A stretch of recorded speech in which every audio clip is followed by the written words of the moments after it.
भारतीय पर्वों में दीपावली सबसे प्रमुख माना जाता है। यह पर्व युगों युगों से मनाया जा रहा है। दीपावली पर्व को लेकर इसका पौराणिक महत्व हमें दिवाली की कथाओं में मिलता है। दीपावली की कथाएं इस प्रकार से है। सतयुग की कथा। सर्वप्रथम तो यह दीपावली सतयुग में ही मनाई गई, जब देवता और दानवों ने मिलकर समुद्र मंथन किया। तो इस महाअभियान से ही ऐरावत, चंद्रमा, उज्जैश्रवा, परिजात, वारुणी, रंभा आदि 14 रत्नों के साथ हलाहल विष भी निकला और अमृत घट लिए धनवंतरी भी प्रकट हुए। इसी से तो स्वास्थ्य के आदिदेव धनवंतरी की जयंती से दीपोत्सव का महापर्व आरंभ होता है। कार्तिक कृष्ण त्रयोदशी अर्थात धनतेरस को तत्पश्चात इसी महामंथन से देवी महालक्ष्मी जन्मी और सारे देवताओं द्वारा उनके स्वागत में प्रथम दीपावली मनाई गई। त्रेता युग की कथा।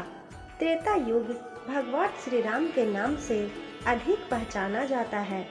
महाबलशाली राक्षस चंद्र रावण को पराजित कर 14 वर्ष वनवास में बिताकर राम अयोध्या आगमन पर सारी नगरी दीप मालिकाओं से सजाई गई और यह पर्व अंधकार पर प्रकाश की विजय का प्रतीक दीप पर्व बन गया।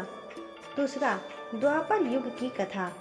द्वापर युग श्री कृष्ण का लीला युग रहा और दीपावली में दो महत्वपूर्ण आयाम जुड़ गए। पहली घटना कृष्ण के बचपन की है।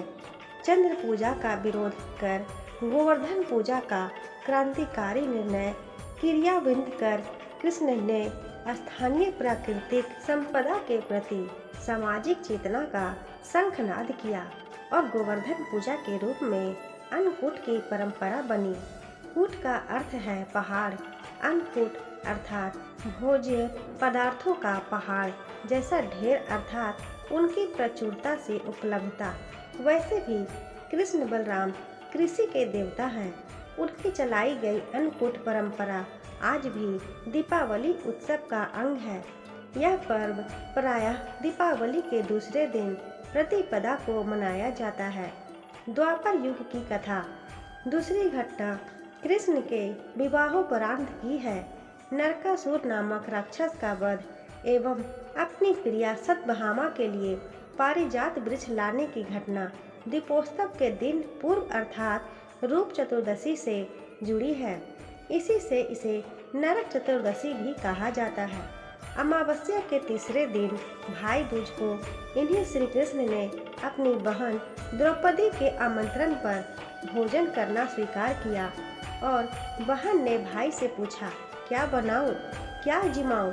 तो जानते हो, श्री कृष्ण ने मुस्कुराकर कहा, बहन, कल ही अन्नकूट में ढेरों पकवान खा खाकर पेट भारी हो चला है, इसलिए आज तो मैं खाऊंगा केवल खिचड़ी। हाँ, क्यों ना हो, सारे संसार के स्वामी ने यही तो संदेश दिया था कि तृप्ति भोजन से नहीं भावों से होती है। प्रेम पकवान से कहीं अधिक महत्वपूर्ण है। कलयुग की कथा। वर्तमान कलयुग दीपावली को स्वामी राम तीर्थ और स्वामी दयानंद के निर्माण के साथ भी जोड़ता है। भारतीय ज्ञान और मनीषा के दैदिकवान अमरदीपों के रूप में स्मरण कर इनके पूर्व त्रिशला नंदन महावीर ने भी तो इसी पर्व को चुना था अपनी आत्मज्योति के परम ज्योति से महामिलन के लिए, जिनकी दिव्य आभा आज भी संसार को आलोकित किए हुए है। प्रेम, अहिंसा और संयम के अद्भुत प्रतिमान के रूप में दीपावली का पौराणिक महत्व। दीपोत्सव का वर्णन प्राचीन ग्रंथों में मिलता है। दीपावली से जुड़े कई ऐसे तथ्य हैं जो इतिहास के पन्नों में अपना विशेष स्थान बना चुके हैं।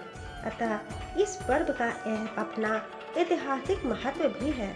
धर्म के दृष्टि से दीपावली के त्योहार का ऐतिहासिक महत्व है।